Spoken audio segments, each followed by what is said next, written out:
Justine Barron. I am very glad you could have the spoons to join us today, Justine. Thank you. You're welcome. Of course. I've noticed the theme that you were talking to me about in a lot of Ken. Oh, so sorry, I'm jumping into the middle instead of starting at the beginning. Last week, Justine shot me a DM and said, we should kind of talk about this because Ken Klippenstein's been really unkind in some of his descriptions of sick people lately. And I'm obviously making it a little tactful here rather than giving the absolute word for word of our DM exchange. But the point is, she's right. And it's worth talking about because it's something I'm seeing a lot in media as a whole and not just one or two people, where the way people talk about sick people or old people starts to look more and more like, well, sick people and old people can't be trusted. Right. And it's funny. This is happening. A couple other things are happening of the same vein. One is that there's another round of this discourse on social media that, disabled people are the problem with leftism, that we can't exercise. So we're not, at the gym doing squats. So therefore we can't really help lead this magical revolution. And then on the other side of the spectrum, we have RFK Jr.'s appointment and his Make America Healthy Again plan, which includes basically institutionalized camps to get people off medication, conversion camps. And all of this is really in the same bucket of ableism that goes, and it's not just ableism. It's really connected to the transphobia, to the homophobia. It goes back. It's like conversion therapy, force people to do things they can't so that they can fit in with our idea of the majority. And so the article about Ken Klippenstein was more specifically that he's on a kick about the gerontocracy, which is the fact that our politicians really skew very old. And it is particularly true. Yes. And the trouble is it's hard to report on it without going into ableist territory. But it is particularly true that the Democrats have an idea that eventually it is someone's turn and that they should hold on to power forever, no matter what, until their turn comes up. It's both parties, it's both parties. True. But the thing is, it's not hard to report on. So it's really not hard. It's hard if you're steeped in ableism culturally. Definitely. The reason I single out the Democrats, though, and this is probably because of GOP turnover, because there was similar ableist commentary about Mitch McConnell for a while, and it has recently made a comeback. Yeah. But that said, the Republicans have more turnover in their leadership more often. So they look younger as a result, even when they're not, simply because their leaders get thrown out more frequently. And they've had a tendency, especially when it comes to the speakership, to go for guys who are relatively young compared to the rest of Congress, with guys like Paul Ryan and Mike Johnson. I think you're right. And I mean, there is a uniqueness to the way the Democratic gerontocracy versus the Republican gerontocracy. And if it's okay, can we go back to what you said before, just to stay on the whether or not it's hard to report? Okay. Of course. Because I think this is really important. I find on social media that like everyone says, how are we supposed to talk about these issues without accusations of ableism? Yeah. It's like, you took a second to breathe and listen, you could actually change how you talk about things. But, how we talk about things is fundamental to how people are treated.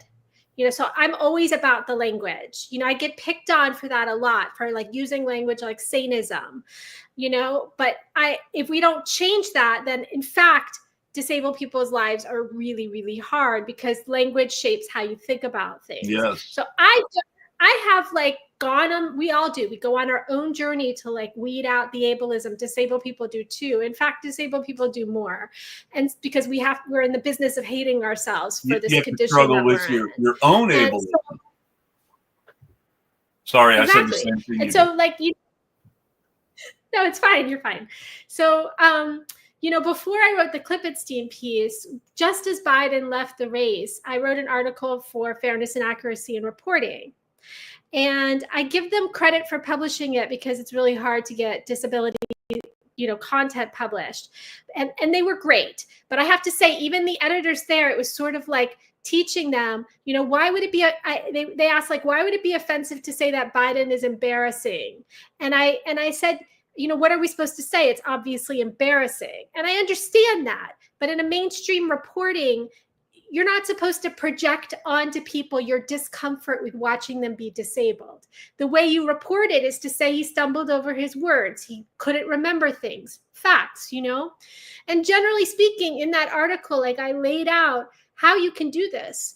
We could talk about the age of our representatives not representing us, like that it doesn't reflect the population, that they're too rich and too old to reflect our needs. And you don't have to say more than that. You don't have to, like, what Ken is doing is zooming in on videos of someone's hand trembling, making fun of Pelosi for needing a cane or a walker because she hurt her hip. These are all things that happen. Referring to somebody with no, it's my fault. It just popped into my head, but I've seen it a lot, specifically with Jerry Connolly, referring to someone with potentially terminal cancer as a walking corpse. It's like, first of all, what are you saying then about cancer and elected office? So let's just start there. And so when I asked that question, they said, well, it's not that, it's that he's old and he thinks it's his turn. Okay, so why are we talking about his cancer? And the thing is Ken and Klippenstein went on a thing about, I'm trying to find out what stage cancer he has. That is creepy and weird and invasive and illegal. Like, we don't have to disclose those things. And yes, if he has a higher stage cancer, here's my other thing about it. If he has a higher stage cancer, he is more likely to die. Okay, likely to die is a whole conversation that's kind of meaningless. But if somebody is near death, what is your worry? They'll be out of office. Like, this brings up, we'll love to hate on the West Wing on the left, but there's a story arc. You got cut off. Sorry. I was saying people on Twitter in general and the left especially love to hate on the West Wing sometimes.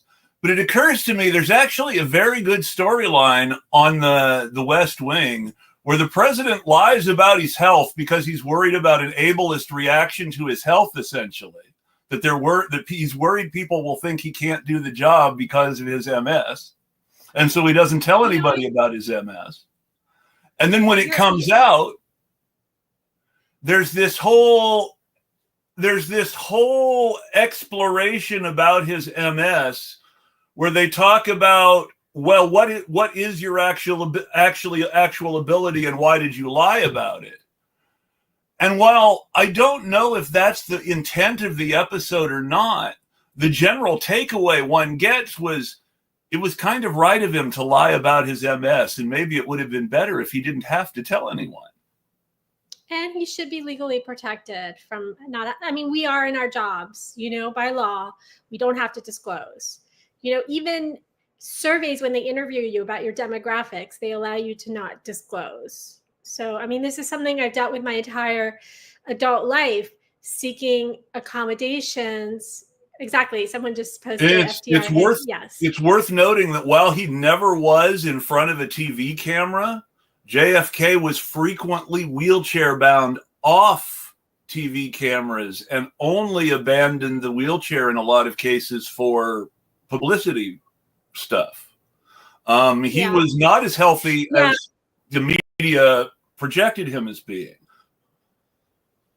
When I worked on the FAIR article, Fairness and Accuracy in Reporting, looking back at the reporting on Hillary Clinton passing out, because this was very interesting. The right wing went nuts about it. You know, she said like they would do. Yeah. But left wing media was also like, what does it all mean? Like this real insanity, pardon, not a great word, around her passing out when, like, frankly, women pass out a lot. Like, we tend to get, we have really high rates of POTS and dysautonomia. Like, we tend to get, if we're stuck standing still, our blood tends to pool in our legs. It's just more common for us to pass out. Remember fainting couches back in the day, and not a big deal. Well, and so what were they digging for? And, the way I phrased it in that article was like, we treat these presidential candidates as if they're going for best in show, like a dog, Yes. And you can, checking their teeth. You really see that when a younger candidate, like relatively younger, I mean, of course, because obviously people in their 40s, as I know now in my own 40s, aren't as young as we sometimes think we are. But when you see younger presidential candidates like Bill Clinton or Barack Obama or JFK, there's this whole mystique about someone who's young and healthy that gives them this sort of automatic advantage over other people too. Yeah. And I haven't really thought about that before, but it really shows up between Obama and McCain. Well, I think also, like, Chris Christie was never going to be president because of his weight, I think there are some exceptions. There are exceptions that, like, pop through, and there's going to be a disabled president one day, and people will say, see, we don't mind disability. Just like with Obama, they said, see, you can be Black and president. But it's going to be a rarity, And it's interesting because with the leftist take on this, particularly Klippenstein et al., they never talk about Bernie Sanders, okay? Because they like his politics. But when they say age, these people are dying corpses. If you want to do an actuarial table of who's going to live, and like you're an insurance claim adjuster, Bernie's going to be very high on your list for near expiration. Yeah. Not just that, he had a heart condition. I've seen him personally with my own eyes be escorted upstairs and need to sit down for a while because he's in his 80s. Yeah. But they don't talk about him, which means that it's a very inconsistent argument. They bring up the disability because they know it's like an easy way to go after somebody they don't like. But they won't bring it up if they do like somebody, because they like somebody, and disability is like some of the other things that you try to slur someone with, just to put it out there. People don't call someone they like disabled because disability is considered a slurring someone in our polite middle-class society. You don't speculate about other people's health except behind closed doors in a gossipy way or in the media. In fact, I mean, you go first. Go ahead. No, I was just going to say that FDR and JFK benefited from this idea of somebody's health is their own business unless it's obviously out in the public in those old days. Whereas, now everything's fair game to the media.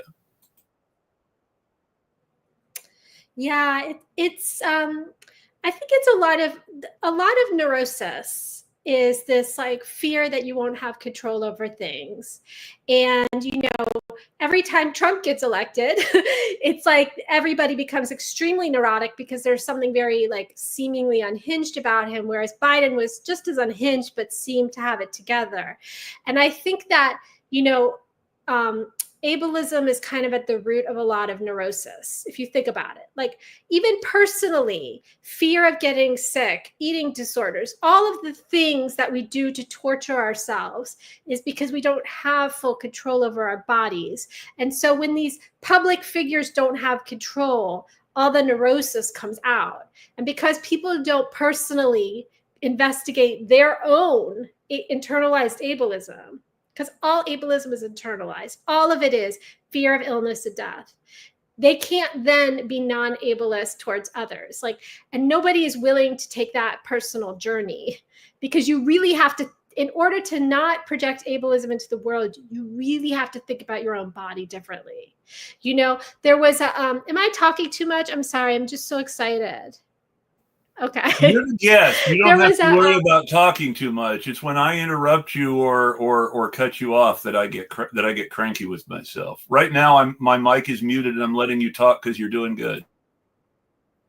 well, it's just there's been a lot this week, and we haven't even really gotten into RFK, and it's so triggering. But there was on top of the like people going after disabled people about exercise, there was also an intra disability conversation happening where somebody was saying, nobody would want to ever be disabled, and that was a disabled person saying it. And I was among the people saying, I don't feel that way anymore. Like I have had enough years of this and enough time to think about what my life should be. And maybe this is a calling, or maybe I look at it this way.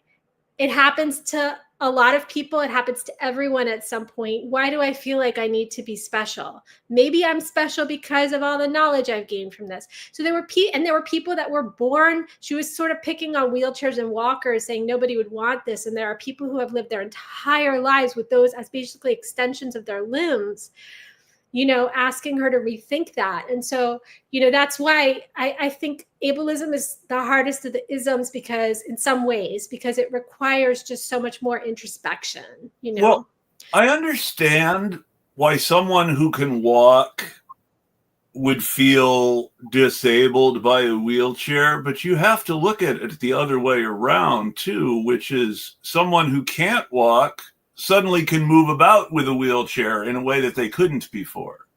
And it's a huge improvement to their life, whatever we may think it may mean to us as being when we can still move around as freely as we want. And nobody was begrudging this person their own sense of loss or their own personal feeling like, I don't want this. It was that they were so insistent that nobody would want this. I definitely, this last summer, I was, in bad shape, and I was starting to think about like a scooter or a wheelchair just so I could get out of the house and I need fresh air to feel better. And, it's a lot to go through. So you can't minimize that. Like I fortunately right now, or whatever, neutrally, am back to walking okay around. But I mean, not great distances, but like, so I'm not minimizing how, devastating that could be for anybody to lose anything, any loss. Like, hey, I really liked being able to wake up in the morning and not ache so much, but I'm also glad that I'm still waking up in the morning, even though I'm still achy. And frankly, since I started using wheelchairs at the airport, because I simply do not have it to walk that much and stand in lines, I'm like, this is great. There's pluses, it's my wife's experience with a wheelchair at the airport. Now, mind you, that before this, it was like the most nightmarish airport experience she had ever had. So this was the additional rush of someone helping her in like the worst situation. So that changes the way it feels. But my wife has been struggling with her judging herself for how tired she gets when she didn't used to get that tired. And she feels very upset at herself sometimes for not being able to do as much as she used to. And hey, let's face it, she's over 60 now. The numbers say, again, I mean, you're less likely to be able to do everything you used to be able to do by the numbers after 60 than before 60. It's just majority, that's the truth. And that's something we should think about. If we want to make fun of our Congress people, there are things we can make fun of them for a lot better than problems, 50 to 70% of everybody over 60 has. Seriously. And that's the other thing that's sort of odd about the way Klippenstein phrases these things.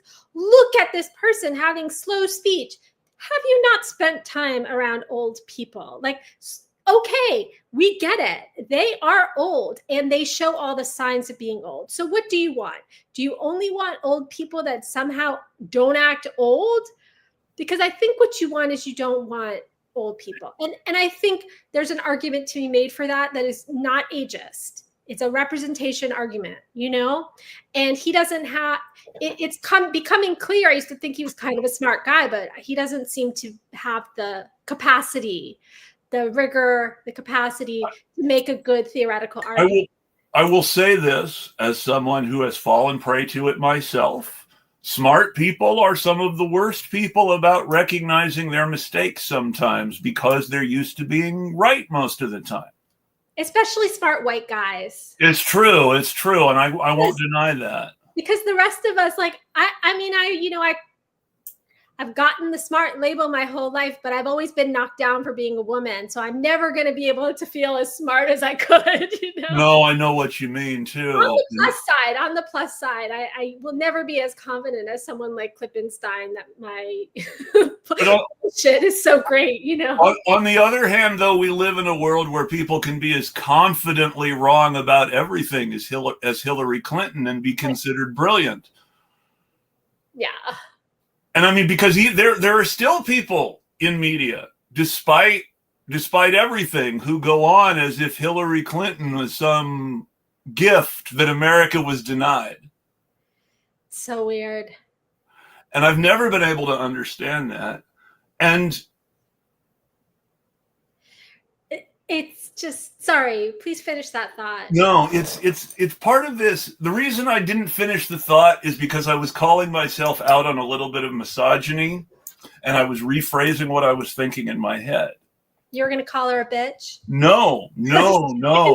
What I'm going to deal with is the fact that Hillary Clinton's entire political career was based on the idea that she was already extremely experienced because being first lady is like being elected to something. Well, I mean, I understand that. I don't think the people that touted her experience usually mentioned first lady so much. They didn't usually. State and senator. She was a secretary of state. She was a senator. She was whatever qualifies a person for president. Sure, she had the resume. She wasn't just a first lady. Well, but the most qualified ever argument. I mean, when you think about it, yeah, she was senator for a few terms. She was secretary of state once. And she was first lady. Well, she's more qualified than Obama or Trump.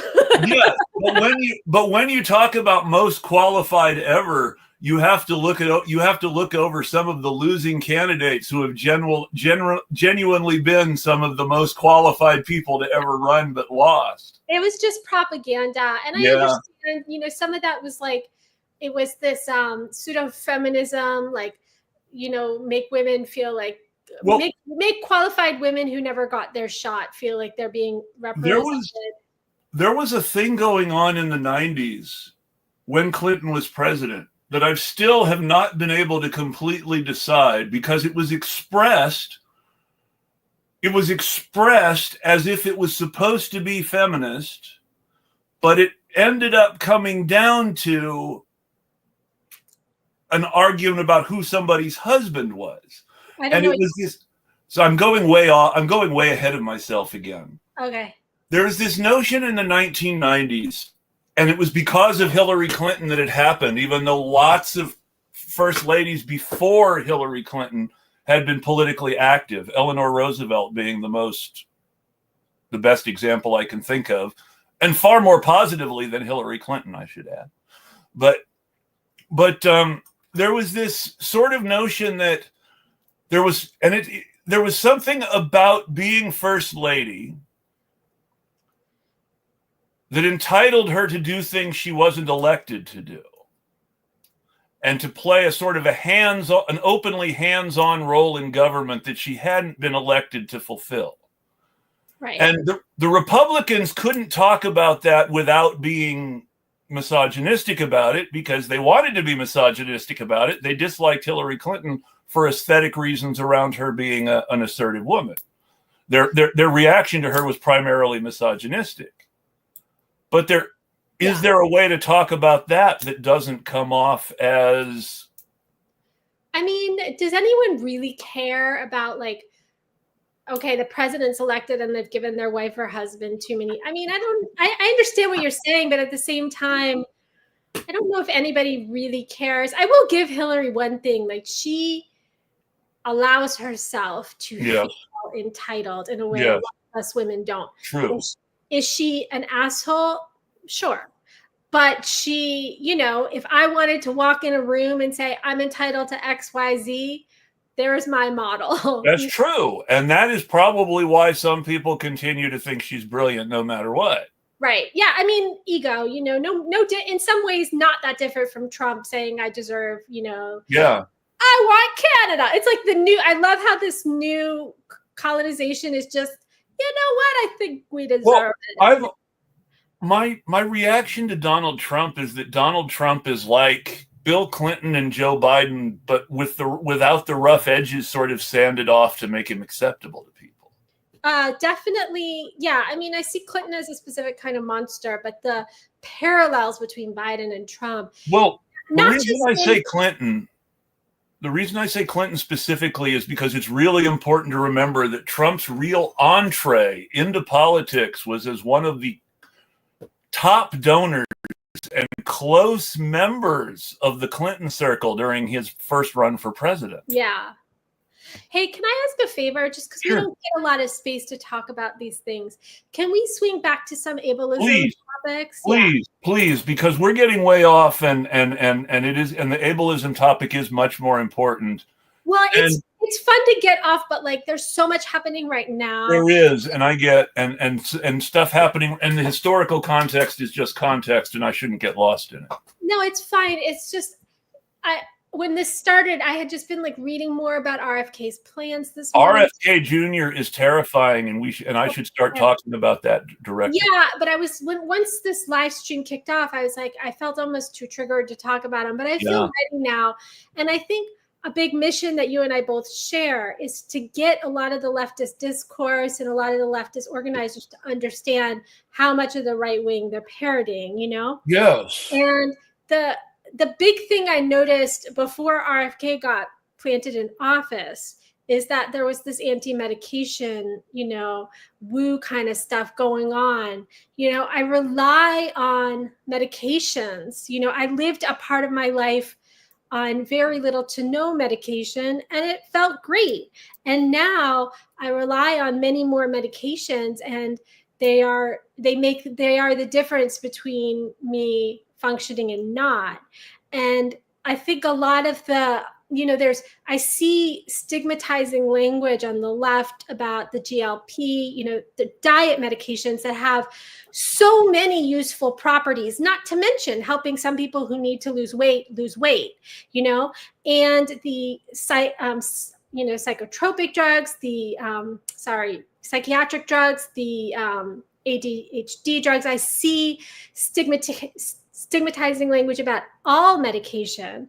And the thing is that, at worst, this discourse sort of falls into, well, your problem is really just like, you just need to get mentally healthy and then you won't rely. So first of all, you're conflating, which happens in the media, talking about politicians too, conflating physical and cognitive disability. Or mental, cognitive, physical. There are three different things. They get conflated. Second of all, mental disabilities are disabilities. So you say this person is just lazy. They can't just lose the weight on their own. And that sounds like a disability. Can we help them with some medication? And I think related to all of this is the way the left has kind of taken that big pharma talk in a way that's exactly in parallel with what RFK Jr. is doing. Okay, we don't like pharmaceutical companies. I get it. At the same time, we need more medications, not less. We need to be treating these chronic diseases with medications. We don't need to be, that should be number one, not lifestyle camps. Yes. I do. Because one of my biggest, and I'm thinking about this carefully now because it's something I've had personal experience on both sides. I've been given a medication that fucked me up and didn't help me. Same. Yep. And it's part of the game. We got to try. I know. And we need doctors to be more understanding about side effects and about negative effects of medication. And we still need more medication. And then after taking a medication that fucked me up and didn't help me, I discovered that the right medication for my condition, which I will say is epilepsy, is actually not anything that the doctors have ever prescribed me, but THC. Yeah. And THC has completely managed my seizures since I started smoking weed. Now, Right. Some people will tell you that this is because medicine doesn't work. But no, it's not. THC is medicine. THC was the right medicine in this case, and not the really strong psychoreactive medicine that had been designed for something else, but that also happened to help some people with seizures. But let me say though, I had a bad experience with anti-epileptic drugs myself, and they affected me mentally, and like scary. But they work for some people, okay?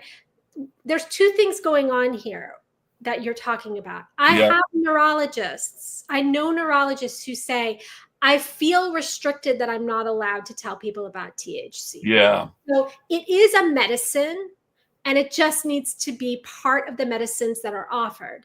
To the other point you made, they design these. This is something I get on about a lot on Twitter, and I'm not fighting with you at all, but this is like one of my missions to educate people about.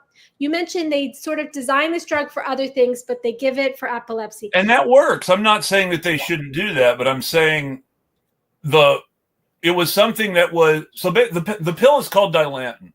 Yeah. And it was originally intended for something else. I can't remember what. It didn't work for that, but did seem to help some people with their epilepsy. And so it became the go-to anticonvulsive drug for years and years and years and years. Now, right. And it's one of those things where I've talked about this in specific in relation to pain, because everyone understands pain. The best thing that ever happened to pain patients was the invention of heroin. And the worst thing that ever happened to pain patients was it being banned out of the blue with no warning. Totally. And the pain drug conversation is another one we can have.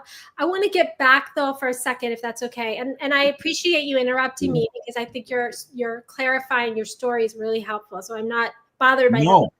But I'm always like finished. We want to get back to our RFK topic, because that's more important than these. Well, no, I want to get back to the off-label medication topic for a second. I'm autistic, so my thoughts are always going to need to be completed before I could go on. But so this is another huge piece of ignorance. I saw it with Klippenstein also. Like, it is an absolutely normal part of medication for drugs to be prescribed off-label. Okay. So if I could just give a few examples of the ignorance I've seen, like there is a drug called naltrexone. Naltrexone is given for opioid addicts to help them not have those cravings. But at low doses, it's they're giving it for long COVID. Pepsid is a drug that everyone thinks of as a stomach drug. It's actually an H2 inhibitor. It helps people with allergies and mast cells. So all of these drugs have a lot of properties. Sorry, let me just finish this thought. And sorry, I'm going to go on. Antidepressants, I've been prescribed for migraine, and I've been prescribed now for my heart rate being too high. Okay, so I saw this around ivermectin, where I saw people liberals calling for doctors to be stripped of their license for giving ivermectin for COVID because it's off-label. And one more example, Klippenstein did this whole post about how they discovered that some pharmacist came out and said he's prescribing a lot of Alzheimer's drugs in Congress, as if that's proof of anything. I took Alzheimer's drugs for migraine. They have other properties. Yeah. And the ignorance and GLP drugs too, like the diet drugs, the ignorance around how medication actually works, not just by fringe doctors, but standard medicine is like high percentage of off-label medication usage approved by insurers, put on the list of what you should take. I'm so sorry to go on about that, but I'm like blown away. Ozempic itself. Ozempic being prescribed for weight loss. It's a diabetes drug, but they found out it really helps people lose weight too. And they're now finding that it helps with inflammatory conditions. Yep. Again, we need more medication production, and whatever it gets approved from is just the beginning of the story. And here's the big thing. The Ozempic problem is not because people who want to lose weight are you buying too much Ozempic and causing a shortage? No, it's because they don't make enough Ozempic because they want to keep the price high, and they would rather make people wait for pills, even if those people are diabetics who need their pills, than lower the prices. And all of this business of of these manufacturers withholding medications, making it so difficult to get them, has now a cover story, which is RFK's wellness kick. Yes. We don't actually need them. Yeah. And that in order to get them now, we might have to prove that we live a certain lifestyle. And can we talk? Lifestyle that for some of us would kill us. Like, I am not allowed to exercise, you know? Yeah. Like, there's also the question, and I think somebody needs to, nobody ever asks this, but I mean, can we talk about how RFK's ideas are essentially playing right into the insurance companies' ideas that every time that when they're denying people care, they're defending America against unnecessary care? It's the cover. It's the cover that is working so well on the left. And that's what it's like, why do you keep falling for this fascist propaganda? It's just insurers wanting to deny care.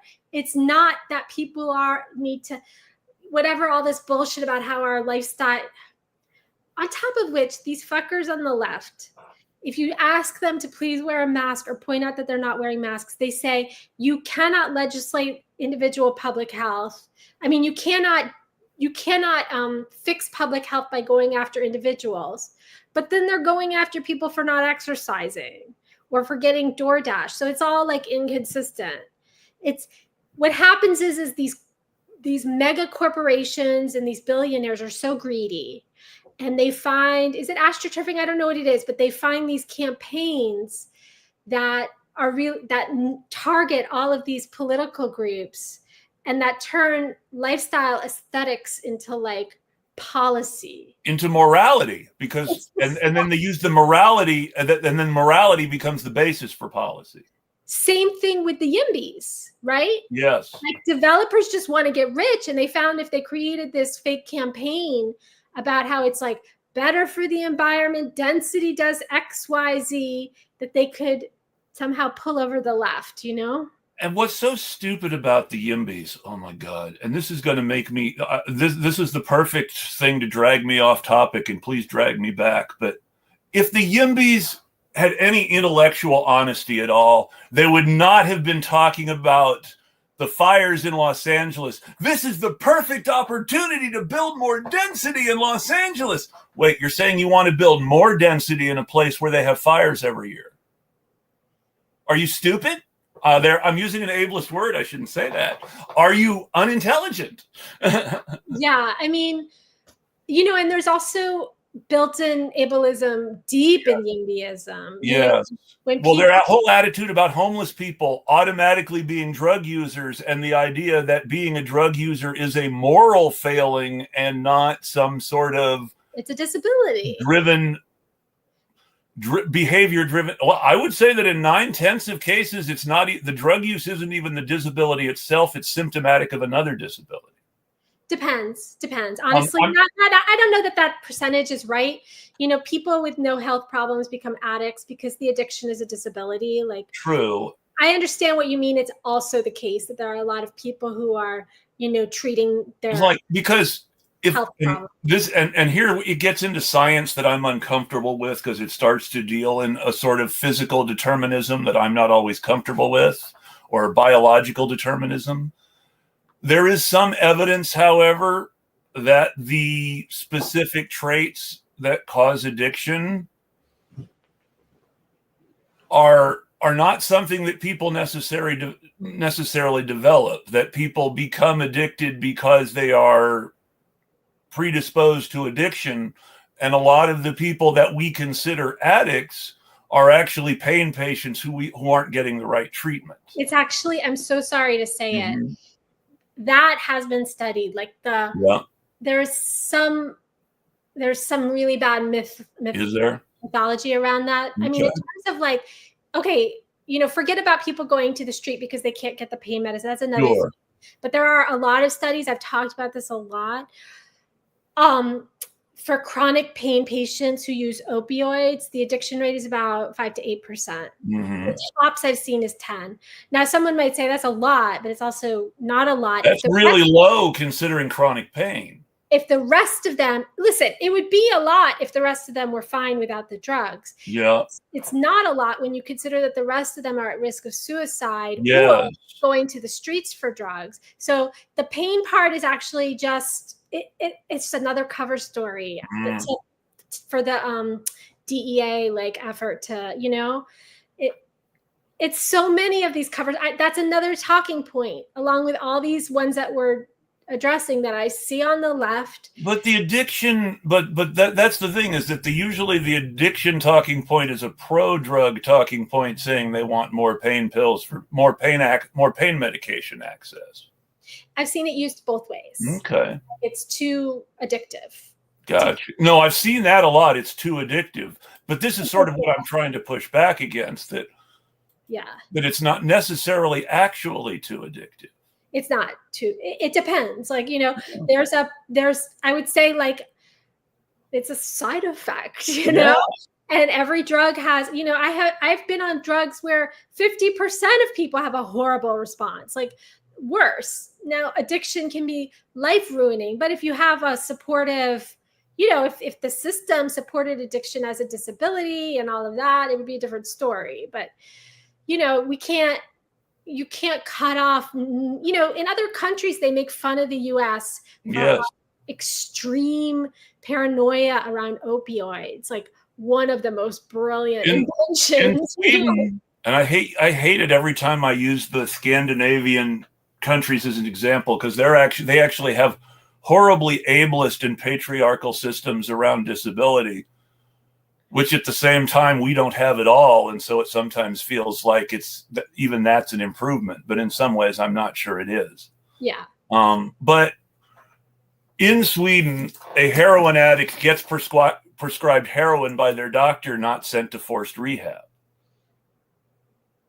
It just makes sense. And the thing is, it's also again, most of the cases of people I know that use opioids have never been addicted. I was never addicted. They stopped working for me, but I found better drugs came out on the market. But it was something I took once or twice a week with no problem. And I would constantly face stigma around it. I had to have secret doctors who wrote me secret prescriptions. I had pharmacists turning me down when I have no record of constantly seeking opioids. I had one prescription every 6 months, and I had pharmacists saying no.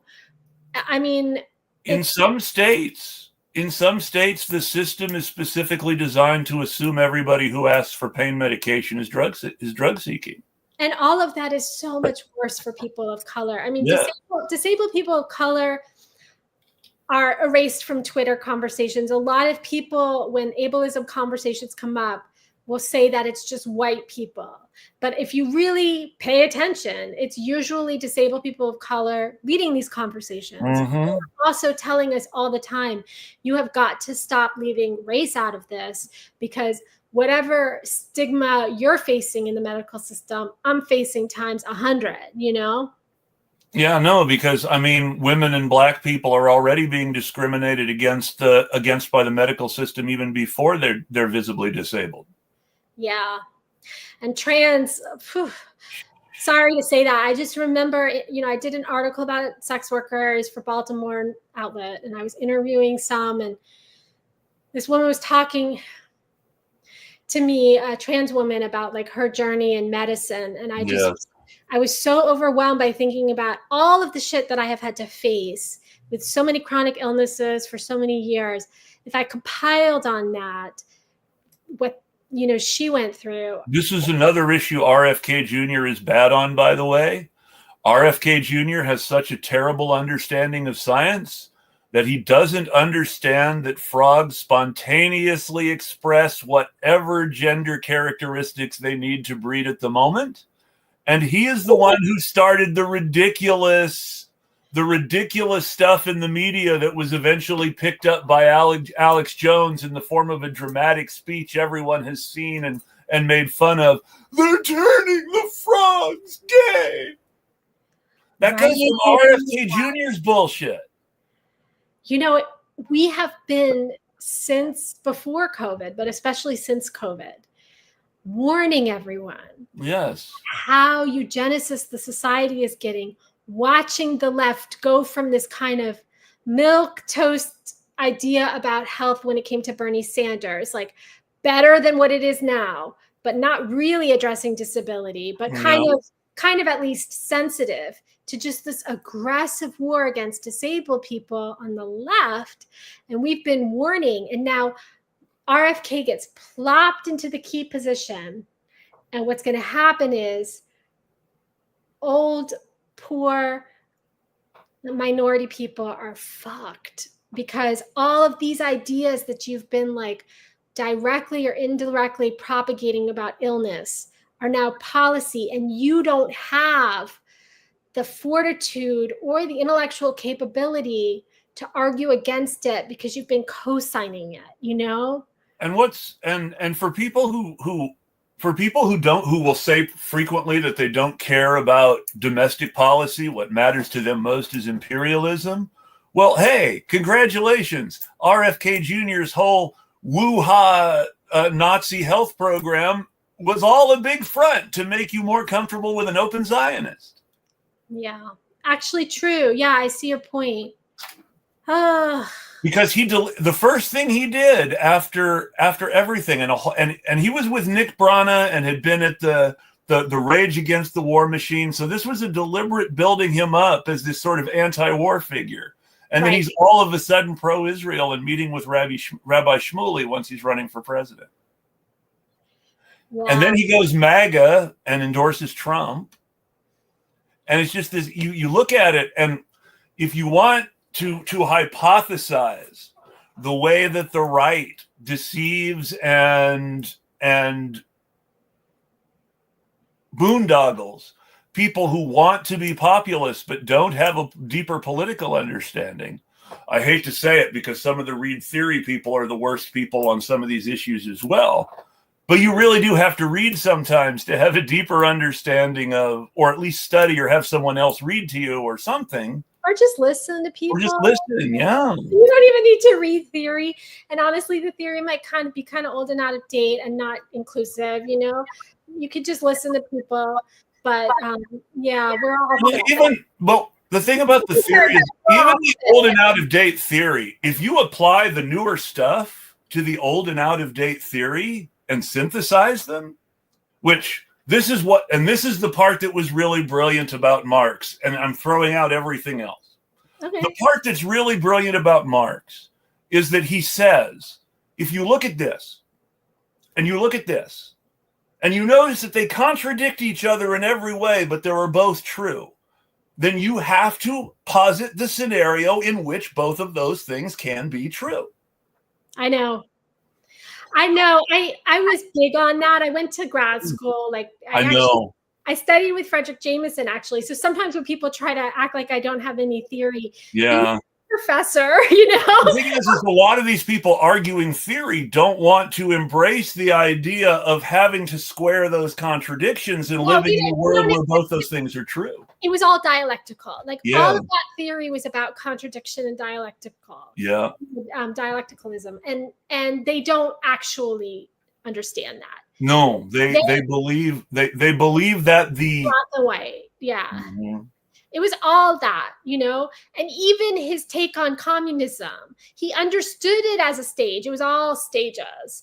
It was all overthrow and constant. You know, it wasn't ever supposed to be, we all fit into this lifestyle box. Yeah, and even in the actual communism part where we give up money and everybody shares everything and lives in peace is so far in the future, he can't even imagine how we're going to get there. He just talks about what he thinks people need to do now.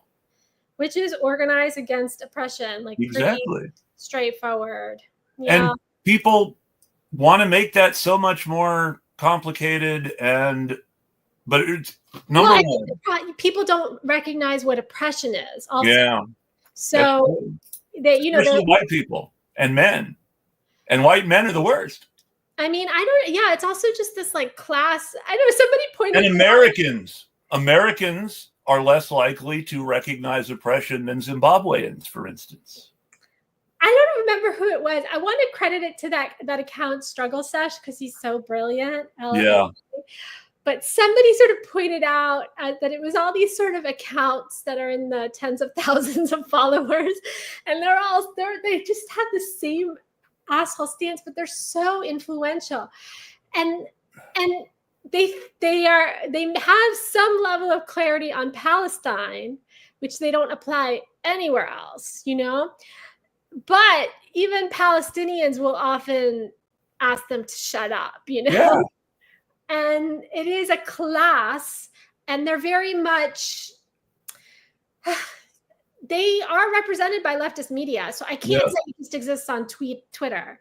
And they're represented in groups like DSA. You know, think for DSA New York to think that a thoughts and trots event. Well, so I have 3 sets of thoughts about that, which are all overlapping between the different parts of me.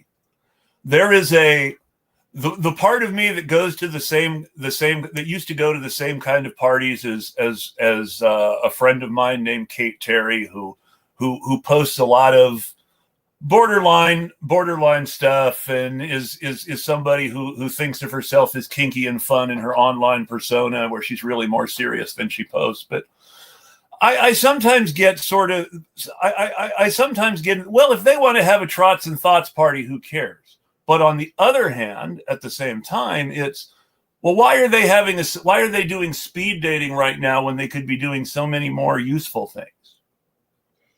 It's not even so much the speed dating, although that's part of it, which, you know, again, their whole lifestyle aesthetics box that they consider being a good leftist does involve tons of in-person socializing. And if you don't do it, you're a loser who doesn't touch grass. So that is part of it. I think anyone could have any party they want, and people should have lots of kinky parties. Yeah. Like, go for it. We're talking about a group that purports to represent the left wing of politics right now. And thought means whore. And it's like, what are you doing? There are whores out there, you know, working whores who don't want their jobs to be reduced to a speed dating party on the one hand, and there are women who are getting called whore at work and on the street who would like to be recognized for something else. And so there's just so much around that word that why, you know, it's also like Trots and Thoughts. It's like, okay, where are you saying women and men should and non-binary people should see themselves in this? Yeah, because that's very like men are trots and women are thoughts. It's really hard not to see that. And then you're going back to all the worst things people have ever said in leftism, which is that it's date rapey, that it's misogynistic as hell, you know? It was a problem. Yeah, no, I can see that. Yeah. You know, have your Trots and Thoughts party, but don't expect to be taken seriously as a political organizing group. And then, yes, what you said, it's like, again, they're so focused on that people use DoorDash and won't party. And it's like, what is going on? I keep thinking about. Well, I know what's going on with the social drinking article. I've told several people about that online. Struggle Shed. Give the background. Okay. The guy, so what started with, and this all goes in together. The Trots and Thoughts party was essentially a strategically placed commercial for a bar that is owned by a DSA member. And that's what it comes down to. And that's the real problem with it. Now, there are lots of other things that came out of it. And the discussion and the discussions were very interesting, to say the least. But what it comes down to is that it was a product placement ad for the nightclub that the Trots and Thoughts event was happening at. And the owner happens to be a DSA member. And this was basically an attempt to help his business out. And when people started, and this became apparent as when people started attacking this guy for a variety of reasons, other sort of borderline celebrity DSA members in New York, even those who are kind of against a lot of the socializing and want to see people mask more and stuff, were like, well, they shouldn't be going after this bar owner because of this and this and this, because he's a good DSA member. And then it's like, oh, so you're saying Jacob and just, ran this article basically as product placement for a DSA member's business. Well, that was sort of what happened when I exposed what was happening in ACT UP New York also. Yes.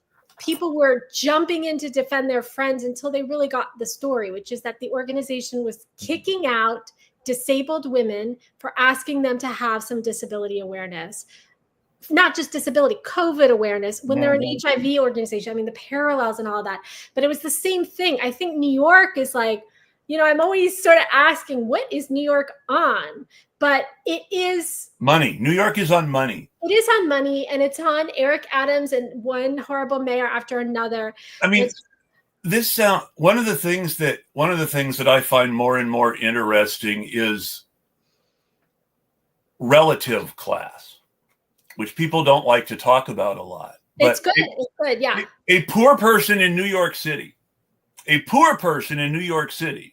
by definition, is better off than some well-off people in Zimbabwe.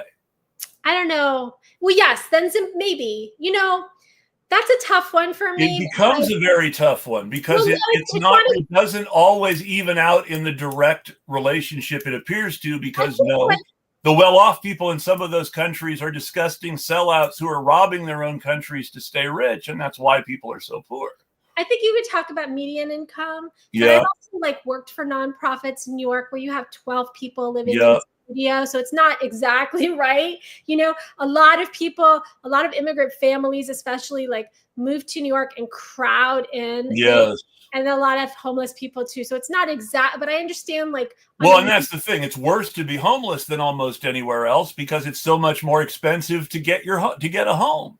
But if we just keep it within the realm of sort of leftist organizing, whatever the fuck that means. Well, the leftist organizers in New York have a tendency to be what people in Portland would call upper middle class and not working class. They consider themselves working class. Some of them have working class jobs or do delivery or whatever.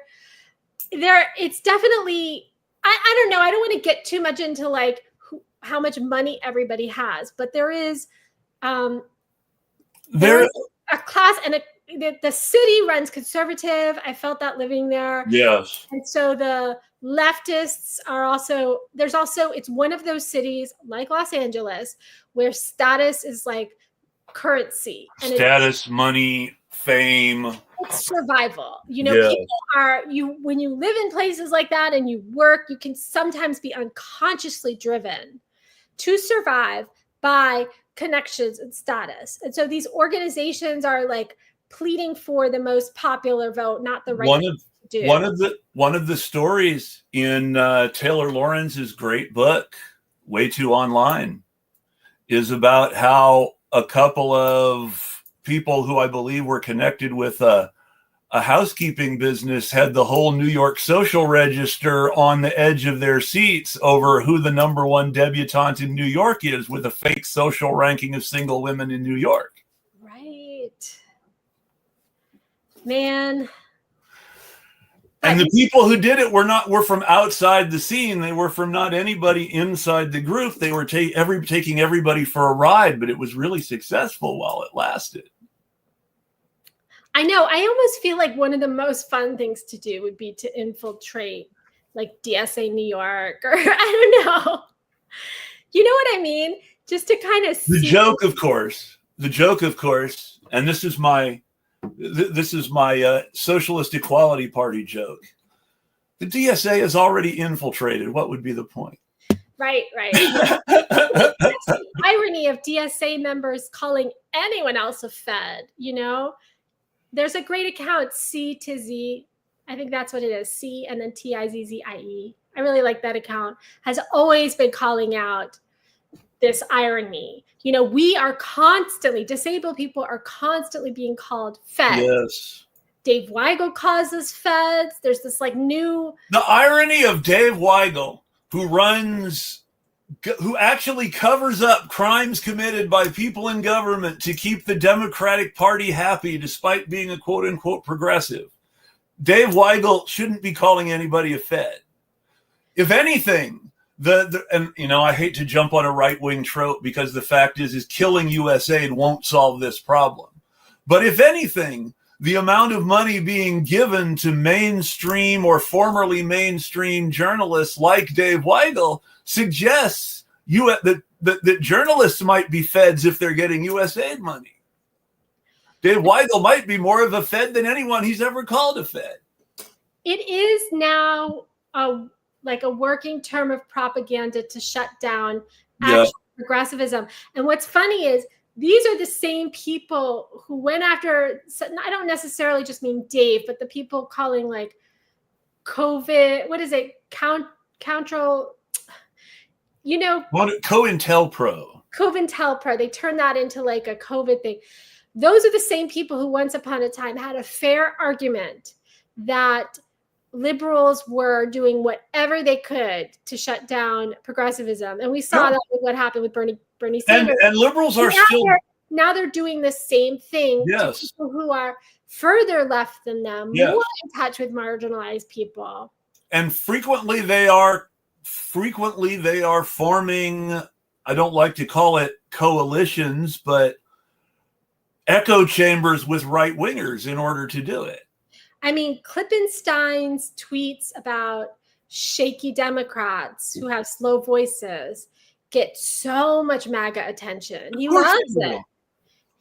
Wasn't Sleepy Joe was Donald Trump's whole appeal?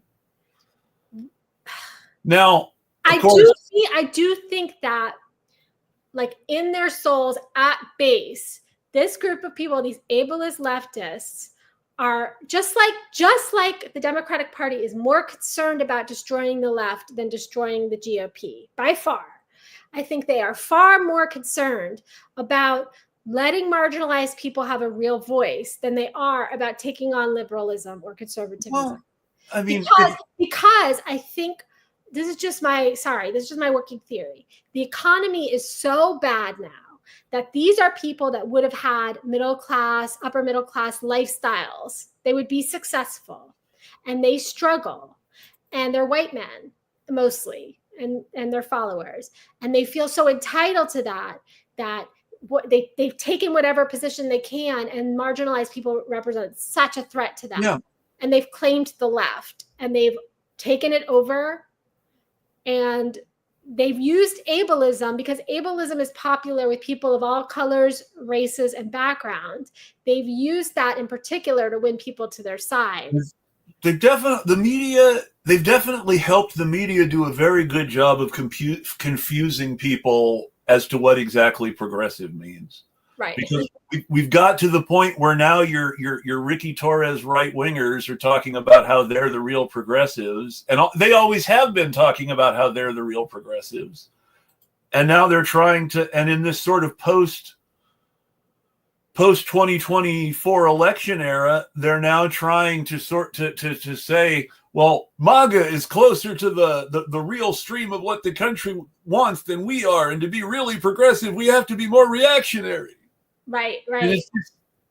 And I think within like leftist media, Jacobin and all of the current affairs and Klippenstein and all of that, I think that they are okay on Palestine, and then otherwise all they have is COVID supply. And so all the other than Palestine, pretty much, and like some of them are okay when it comes to like developers and corporate interests. Otherwise, most they have is able. Let's remember too that a lot of them weren't really okay on Palestine in 2020. Some of the people who surprised me by being good on Palestine in 2024 were some of the worst we have to vote for Biden no matter what people in 2020. Right. I was really surprised by how Nathan Robinson, how good Nathan Robinson was on Palestine during the 2024 election, because he had been one of the people in 2020 who was saying, we can't talk really about anything progressive until Biden wins. So, and Heidi Miller, who I like and who I follow, but who was starting to get scary close to, we got to vote for Kamala Harris no matter what, only derailed herself from that track because of Palestine. I don't know who Heidi Miller is. She's another somebody who was on the left wing of the Democratic Party and who's finally saying, now we have to separate from Democrats. I always feel like I was telling you this in 2020 and you were yelling at me. Yeah, I mean, I think there's a couple things going on there. Like, one, Palestine is just especially horrible. Well, it was so obvious in 2024. Now, I want to say that for a lot of people who don't follow the issue, 2024 seemed like a much bigger deal than it was. And I don't want to say a much bigger deal than it was because I want to minimize it, but it's because 2024 brought a lot of people's attention to conditions that were ongoing before the events of October 7th, 2023. I mean, frankly, 2020 did the same with disability. Yes. And who knows how long this will last? Like, that only lasted a year and a half. Like, yeah, that's true. And it did, and 2020 did the same with race, like, oh God, police are now attacking us just for peacefully protesting. It's like, almost police attacking you for crossing the street. Where have you been? And that January 6th thing was the absolutely best thing Donald Trump could have done for the pro-cop Democrats in the short term, and the worst thing he could have done for the Democratic Party in the long term, because he put the Democratic Party on his pro-cop territory. Yeah. And they spent everything after January 6th trying to reinforce the idea that Democrats supported the cops, because they knew how many cops were actually at January 6th, and they didn't want those cops showing up in 2024 too. Well, or 2025, I should say. I mean, you're right on the surface or how it played out. But Democrats, the pro-cop spin in the Democratic It's Party, always been there. It's always been there. And the Democratic Party leadership was never in favor of defunding the police. When it became clear, Republicans were the law and order party. Democrats were too, but they were pretending to be something else. Yeah. Once Trump became sort of lawless, Democrats seized on that law and order, law and order party. Listen, I'm going to have to go, but I do want to say one thing first, which is, again, just going back to kind of leftism as it stands now, to be pro-Palestine and not have a disability framework is absurd. Oh, yeah. What's happening over there? They are bombing, gassing, and starving people. And you're here telling us to exercise? Wake the fuck up. And look at the Palestinian kids without legs who are just saying how glad they are to still be alive and be able to go back home and be with their families. I mean, yes, and also the Palestinians without legs, kids without legs, is kind of like an awkward symbol for me. Yes. But it's okay, it's true, but it's also like elderly Palestinians. Yes, everybody there has been disabled. The old people willing to die in their homes, starve to death in their homes rather than stop resisting and leave. So what I pointed out recently, I'm not the only person saying this, but, you're talking about how exercise will prepare you for whatever bullshit you think, like some burpee Olympics, like some whatever you think the revolution is going to be, when it's actually going to be, you're going to be bombed. You're going to be bombed. And so my point is, disabled people are better prepared. Yeah. I've gotten laughed about that. What do you mean? How could you be better prepared for anything? Do you think the Palestinian problem is they don't have enough gyms? I mean, what do you think? Being prepared for anything in life, you benefit from having experience. Yeah. You benefit from knowing what you need to carry when you leave the house. It was disabled people who spread masks in LA during the fires after Yep. LA went mask free. We Yep. know how to clean your area in your house. We know how to heal from wounds. We know how to get around when you can't. We know how to handle starvation and what exactly to put in your body when you're starving. Yes. Like, the dismissal of that is just, it's not just cruel. It's just like, you are so wrapped in health. It's self-destructive. Palestine is a perfect lesson for this. So when I see people who have that contradiction, where they're so ardently pro-Palestine and so cruel to disabled people, I don't think you're actually pro-Palestine. No, and I think that makes sense. And I think it breaks down that way on lots of levels. I think there are a lot of people who think they're pro-black or pro-woman or pro-queer and who aren't really, because they're not thinking about disabled people who fall into those categories. So everyone hates us. Yeah, well, you know, this is where I'm going to make everybody hate us more, by pointing out for all the people who love Fred Hampton but hate disabled people and vaccines.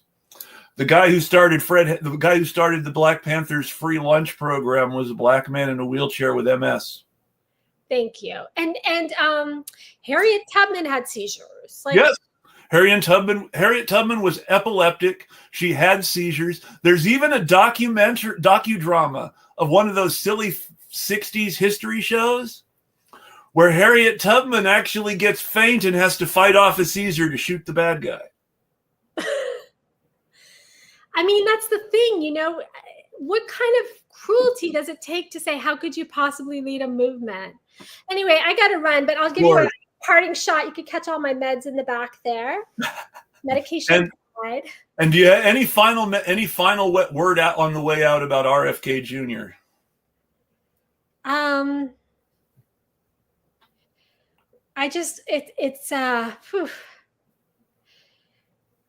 If you want to take on somebody like that, you have to investigate your own health supremacy. Yes. You have to dig deep, because you're not prepared otherwise, because you're going to fall for some or all of it. Because I think a lot of people who are already in the forced rehab, the pro-cop forced rehab framework about drugs, are going to easily fall into the sort of forced PT about forced physical therapy for people with disabilities that RFK Jr. seems to be pushing. They already feel that way. They already feel all of that. They want us. They say they want. Yeah, even the one guy who's. Sorry. No. It's been like so much hate this last week. It usually doesn't get to me, but this last week was like particularly bad with the online hate. Well, leftists about, and so they already feel that way. What I'm saying, if you want my final word on it, is if you recognize that RFK is a threat of some sort, if you recognize that, you have to like genuinely investigate why you think health is better than illness. Like, genuinely investigate that.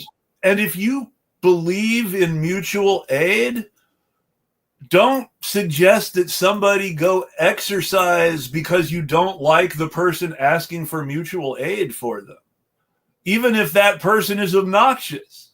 Like, I want these people to actually organize, go door to door, knock on their neighbors' doors and tell their neighbor, it doesn't look like you exercise enough. And why do you have those snacks in your kitchen? Well, that's the whole thing. This guy, I know the guy who made the I'm disabled too and disabling and being, and it's made my life. I know him personally.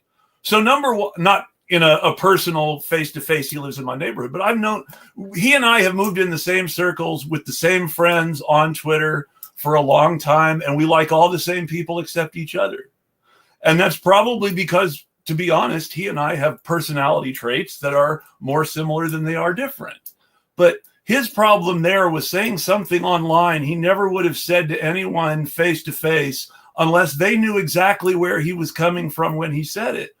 And you shouldn't say stuff like that online to everyone, because they will take it the wrong way, because welcome to online, where everybody takes everything the wrong way anyway. Yeah. And I get where he was coming from, and he was trying to say, well, this is my personal experience, And I think there are other people who will find my personal experience helpful to them too. And that might be true, man, but don't say it like it's a universal for everyone. Word. And thank you. And I appreciate you letting me keep you a moment longer on that. Thank you for letting me monopolize the conversation. I had so much to say, and I was having a good hair day, so I wanted to capture it all on camera. You are always a great guest. I wish you had the spoons to do the show more, but I'm always glad when you do have the spoons to do the show. You're one of a couple people where I'm like, I wish she had the spoons to do my show, but if she does somebody else's show, I'm not going to be mad at her because she only has so many spoons to go around. And It's some people have bigger audiences than me. Well, I'm also working full time now, Sure. and freelancing and stuff. Sure. So. And for that matter, the stuff that you do freelance probably hits more people than my stuff on Twitter does anyway. So no, but I like to be able to speak freely. I know. I can understand that. Okay, well, have a great day. Bye, anyone who's still watching. Okay, bye. Thanks, Justine. You have a great weekend. A great week. Yes. And everybody else, I want to thank you. My final thoughts are simple. RFK Jr. is a scary guy. There is nothing RFK Jr. is saying that has anybody's best interests in heart, except other people as rich as RFK Jr. who don't like seeing sick people around and who don't feel comfortable unless they're telling other people how to live their lives. And I've said this before, but ultimately everything RFK Jr. is talking about breaks down to something called German New Medicine, which was thought up in the 1950s by a guy who wanted to bring back Nazism and thought saying that medical science was a Jewish conspiracy was the best way he could do it. And that's where RFK Jr.'s politics come from, which shouldn't be that shocking when you consider his grandfather was fired by FDR as ambassador to the UK because he was spying for Hitler. Well, let's just think about that. That's who RFK Jr. is. On that note, everybody have a great week, and we'll tweet at you.